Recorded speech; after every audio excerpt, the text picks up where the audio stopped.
nos enteramos a través del video de la televisión, ¿no? En ese extremo de la decisión, ¿no? de el presidente de el estado de excepción. Me dicen conectados, señora Magariño, con Roberto Sánchez, ahora congresista. Roberto, muy buenos días. ¿Estamos conectados con Roberto Sánchez? Creo que todavía. Aló, buenos días, estimado Lucar, no sé si se me escucha bien. Ahora sí. Lo que quisiéramos saber todos los peruanos es qué pasó, por qué Pedro Castillo decidió dar un golpe de Estado y disolver el Congreso e intervenir como anunció las instituciones del sistema de justicia.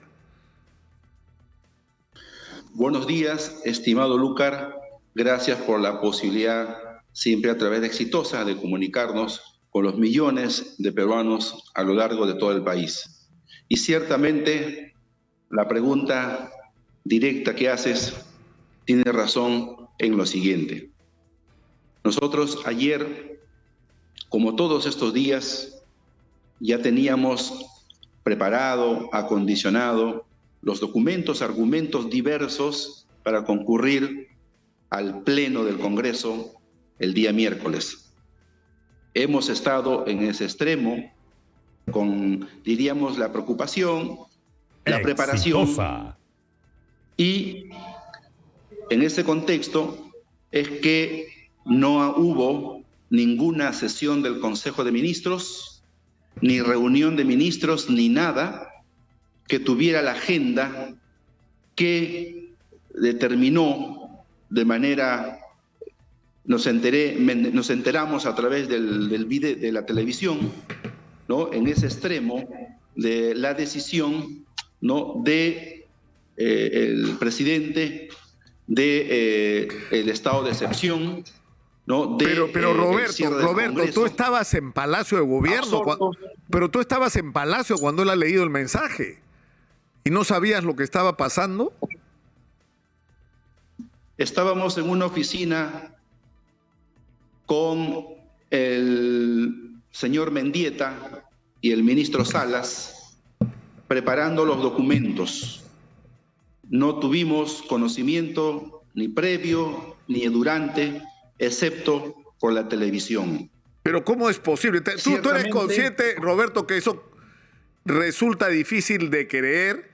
Es decir, que ustedes estaban en Palacio de Gobierno, que el presidente lee un texto que evidentemente no había escrito él, que se prepara todo el dispositivo que hay de transmisión en vivo desde Palacio de Gobierno, que el presidente emite un mensaje a la nación y que ustedes no saben qué está pasando. O sea, es difícil de creer, ¿no? Sí, entiendo, Lúcar, difícil de creer en un ánimo así como que hoy se encuentra la crisis política, pero es la verdad. Y las verdades se pueden corroborar con la serenidad fehaciente de que ahí seguramente hay registros, cámaras, así que eso sabrá decantarse como realmente ha sido y es como te cuento. Pero entonces, si no estaba su asesor más importante, si no estaba el ministro Salas, ¿quién estaba? ¿Betsy Chávez estaba con el presidente? ¿Con el expresidente, perdón? En el salón donde estábamos era imposible tener conocimiento de dónde y con quiénes se podría haber estado el presidente allí acompañado, o incluso quién puede haber aconsejado una medida extrema, inviable políticamente en el contexto sobre todo del diálogo, la tregua política que este lado desde el Ejecutivo hemos insistido en todos los idiomas. Por lo tanto, esta medida, este anuncio, ¿no es cierto?, es inconstitucional. Hubiera correspondido debatirlo y apropiarlo a nivel de PCM y eso no sucedió, no ha habido PCM sí, Roberto, miércoles, ni martes, ni lunes, sino fue convocado para el día de hoy. Roberto, tenemos que ir a la pausa, son las 10 de la mañana, estamos obligados a ir a un corte. Por favor, mantente en línea que regresamos contigo. Volvemos con Roberto Sánchez. Y le estábamos preguntando a Roberto Sánchez Es decir, lo que nos está describiendo es una situación absolutamente sorprendente, por usar algún término. Es decir, ustedes dicen que estaba el señor Mendieta, que es el asesor o era el asesor principal de Pedro Castillo, que se supone que lo acompañaba en todas las decisiones que él tomaba. Estaba el ministro Salas y Roberto Sánchez, ¿y quién más en un espacio? Porque esto era un espacio donde no estaba el presidente y de repente el presidente da un mensaje a la nación que ustedes no conocían, que ni siquiera se los había consultado más allá de la reunión del Consejo. Es exactamente como has detallado, estimado Lúcar. Sorpresivo, así como refieres, nosotros en otra sala mirando a través de la televisión lo que estaba ocurriendo. Eso es en el extremo lo que ha acontecido. Pero alguien tendría que estar con él, ¿no? O sea, ¿quién redactó ese texto? ¿Qué otras personas estaban en Palacio de Gobierno? ¿Estaba Aníbal Torres en Palacio de Gobierno en ese momento o no? En la sala donde hemos estado coordinando no hay forma de enterarnos con quiénes más están, dónde están. Ya, hay pero, 20 salas. pero en Palacio estaba, ¿no?, Aníbal Torres Vázquez y estaba Betsy Chávez. Entonces es posible que ellos sí estuvieran al tanto de lo que estaba ocurriendo. Mira, Lúcar, hay que ser bastante objetivos también en medio de la crisis, ¿no? El doctor Aníbal, un hombre de leyes, la doctora Betsy, abogada, también mujer de leyes. Yo no creo, ¿no?, que pueda haber surgido de allí, ¿no?, un consejo de esta naturaleza que no se trató en el Consejo de Ministros ni en ningún espacio donde pueda haberse versado esta decisión, ¿no? Eso es la verdad, la realidad, lo que ha acontecido. Y con la serenidad que corresponde, habrán los elementos, como dicen, probatorios, porque esa verdad no se puede tapar. Ahora, pero estaba un dedo sobre esa verdad. Estoy tratando de reconstruir la lista de personas que estaban, porque nosotros estuvimos haciendo seguimiento a esto. Se supone que estaban también el ministro del Interior y el ministro de Defensa, el general Bobbio. Ahora, Guido Bellido ha publicado en el Twitter y ha hecho una declaración diciendo de que hay indicios de que el presidente fue obligado a leer el mensaje de la disolución, y quien redactó el texto lo hizo con el fin de dar argumento a la vacancia, porque hasta ese momento no existían los votos. Exigimos se determine quiénes fueron los artífices de esta caída. Ahora, esto en primer lugar descalifica absolutamente a Pedro Castillo. O sea, Pedro Castillo, que era un pelele que firmaba o incluso grababa un video que le ponían otros o sea, resulta increíble la versión de Bellido. Yo creo, estimado Lúcar, que estas cosas y los detalles se sabrán. Yo te digo de manera fehaciente mi punto de vista, habiendo estado allí, preparándonos con todos los documentos listos para asistir al Pleno del Congreso. Estoy seguro que el detalle de la investigación dirá con claridad. Pero, estimado Lúcar, no nos detengamos allí también. Miremos también esta crisis que con una decisión extrema, inviable políticamente, inconstitucional, no iba a resolver la crisis que está pasando hoy en el país, que ha empezado hace 17 meses. Nadie hoy, todos los peruanos que escuchan, Lúcar, puede dejar de reconocer que hemos vivido obstruccionismo parlamentario, un ánimo golpista, vacador, insistente, que en estos 17 meses, vacancia 1, vacancia 2, el expresidente Pedro Castillo ha tenido que sufrir escarnio, discriminación, un conjunto de cosas. Los poderes se desequilibraron. Ese desequilibrio de poderes hoy se inclina al Congreso, que con 5 o 6% legalmente le corresponde solucionar la crisis. Políticamente, legítimamente, el pueblo necesita ser consultado sobre una verdadera solución a esta crisis política, y yo creo que eso significa, estimado Lúcar, nuevas elecciones generales, No hay que tener temor de preguntarle a la gente si es que van a apoyar a la solución de esta manera. Pero lo que tú estás proponiendo... Como hombre demócrata, la sucesión constitucional, Lúcar. Claro, pero hay varias cosas. A mí me llamó la atención. O sea, tú dices, no estoy de acuerdo, no me parece que el presidente, o sea, es inconstitucional, pero te abstuviste en la votación de la vacancia. O sea, un presidente que pretende disolver inconstitucionalmente el Congreso y tomar el control de las instituciones del sistema de justicia, merece ser vacado. Merece ser vacado porque está violando la Constitución. O sea, ¿cómo te puedes abstener frente a una situación como esta, como hiciste tú ayer? En el ejercicio democrático del Congreso, legalmente hablando, corresponde que emitamos opinión.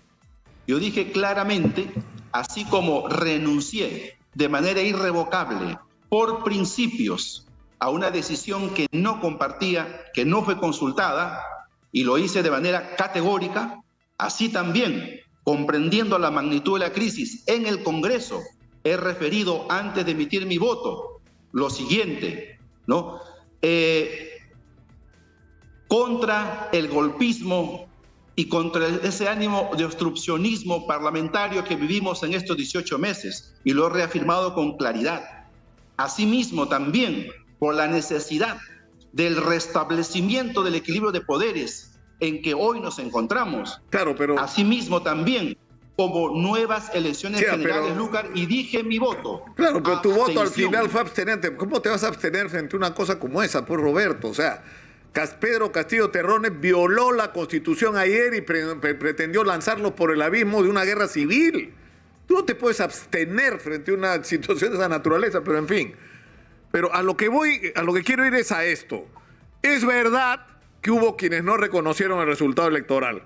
Sí, es cierto. Es verdad que Pedro Castillo y su gobierno han estado sometidos al asedio de un sector importante, mayoritario dentro del Congreso. Es cierto. Pero eso no explica la crisis del gobierno de Pedro Castillo.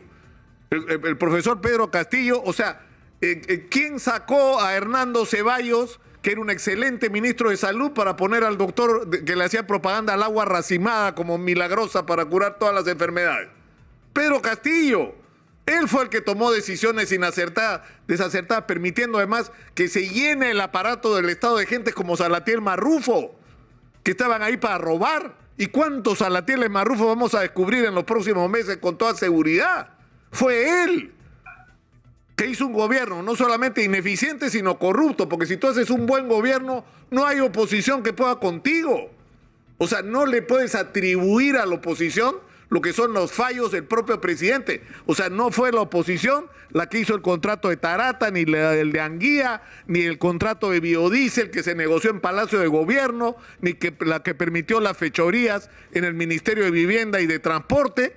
O sea, eso no fue invento de la oposición. O sea, eso fueron obras de Pedro Castillo. O sea, tú no puedes decir, esto es el resultado, o sea... es mirar la realidad de una manera absolutamente cegada, Roberto. Lúcar, reafirmo mi postura respetuosamente. Esta crisis no se entiende solamente con decir aquí está el error fatal en el Ejecutivo. Tampoco con decir allá están los únicos que erraron. Porque aquí hoy corresponde verificar y reconocer que todos nos hemos equivocado, Lúcar, empezando por esta crispación, porque desde el comienzo se tenía la decisión de impedir el ejercicio presidencial de Pedro Castillo Terrones. En ese conjunto de cosas, Lúcar, un sistema de justicia tiene que investigar y perseguir el delito con la prerrogativa, con el debido proceso. Nadie puede avalar ningún hecho de impunidad. Pero también es una realidad, Lúcar, que meses y meses se ha tenido diciendo, aquí está la prueba, aquí está el colaborador eficaz, esta vez sí, esta vez ya lo tenemos. Y no ha sido así hasta el momento. Pero discúlpame, Roberto. No podemos, estimado Lúcar, yo creo, Lúcar, que el Perú necesita esclarecimiento, investigación y una cara directa hacia la justicia. bajo ningún concepto podríamos oponernos, ni mucho menos yo oponerme a que eso pero Roberto, pero ¿no te parece? Mayúscula. Tenemos que ir terminando porque ha empezado la audiencia a Pedro Castillo para su detención preliminar. Pero, o sea, ¿no te parece obvio lo que ha ocurrido? Es decir, en los últimos meses lo que hemos vivido es un hombre cuya única preocupación era sostenerse en el poder, porque si lo perdía iba a tener que enfrentar a la justicia y iba a terminar preso. Porque él lo sabía. Ya llegaba al extremo de poner al país al borde del abismo con tal de defender su pellejo. Porque eso es lo que ha sido. O sea, una persona inocente no actúa de esa manera. Una persona que no es responsable de los actos de corrupción que se le imputan no actúa de esa manera tan irresponsable. Estimado Lúcar, un colaborador hemos escuchado que dice que ha pagado a un accionista de Exitosa que era para el periodista señor Lúcar. Yo, por ejemplo, te digo, ¿cómo voy a creer eso? Yo no soy el sistema de justicia. Pero no soy ¿sabes cuál es la diferencia, Roberto? Lo que el Perú necesita eso no son declaraciones gratuitas, sino debido proceso. No puedes hacer una comparación. No puedes hacer una comparación, pero está absolutamente acreditado. Quien denunció al señor Salatiel Marrufo fui yo. Y si el Perú entero sabe quién es, fue porque yo se lo conté. Uno.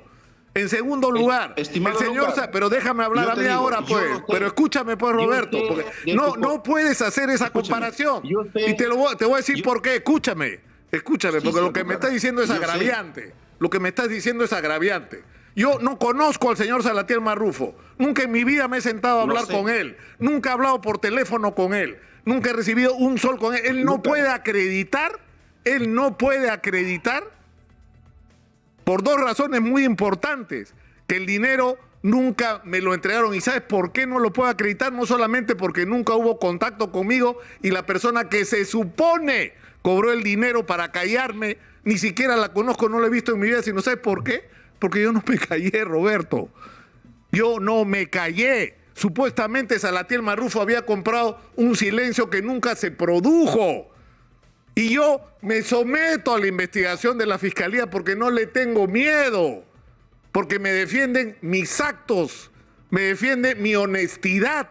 Y yo ya fui hace un mes a hablar con la Fiscalía y voy a ir todas las veces que sea necesario porque a mí me interesa que se sepa la verdad sobre eso. Y si alguien cobró dinero tomando mi nombre, esa persona va a ir presa. Y yo me voy a encargar de que sea así. Yo me voy a encargar de que sea así porque es mi honor y mi reputación como periodista la que está en juego. Pero no me puedes comparar con la conducta del presidente Castillo, que va a la Fiscalía y no declara. Y que niega todo cuando todas las... Yo le he preguntado a Pedro Castillo, ¿conoce al señor Samir Abu Dayeh? No lo he visto en mi vida, no sé quién es. Mentira, se había reunido 2 veces con él y cuando yo he salido de la entrevista ha mandado borrar las evidencias de la presencia de Samir Abu Dayeh porque yo ya me había enterado que había estado ahí. O sea, por favor. Estimado Lúcar, ¿me permites, por favor? Sí, claro. Mira, yo evocaba la situación, ¿sabes por qué? Porque así como la indignación que tú sientes al ser involucrado en entredichos y que mucha gente da por cierto, yo te digo, yo sé de tu compromiso con la justicia, yo sé de tu comportamiento ético como periodista y yo lo saludo. Yo no creo, por ejemplo, gratuitamente en lo que dice ese señor.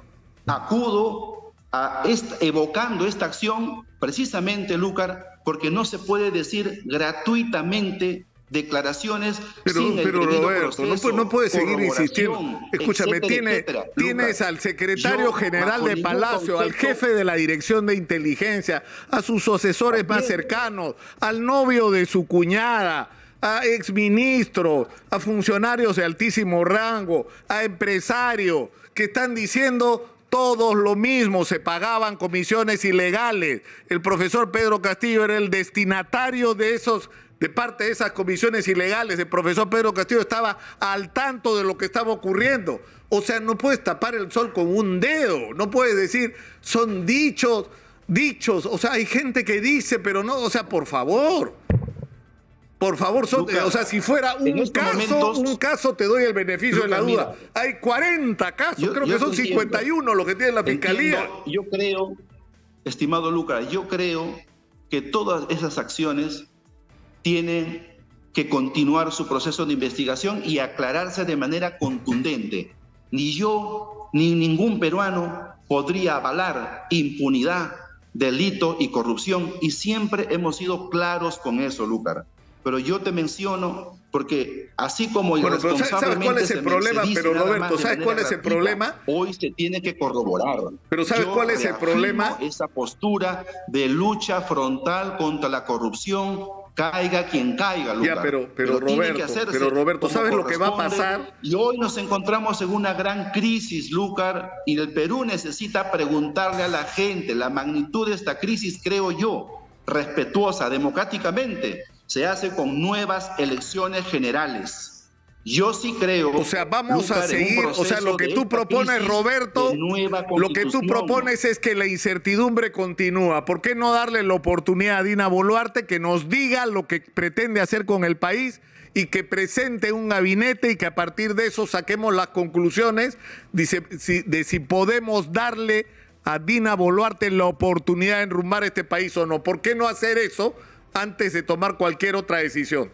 Porque decir ahora hay que convocar inmediatamente elecciones es seguir en esta crisis de manera indefinida. Pero en fin, tenemos que terminar, Roberto. Te agradezco mucho por esta comunicación, aunque no me ha gustado nada lo que has dicho. Pero en fin, yo respeto todas las opiniones.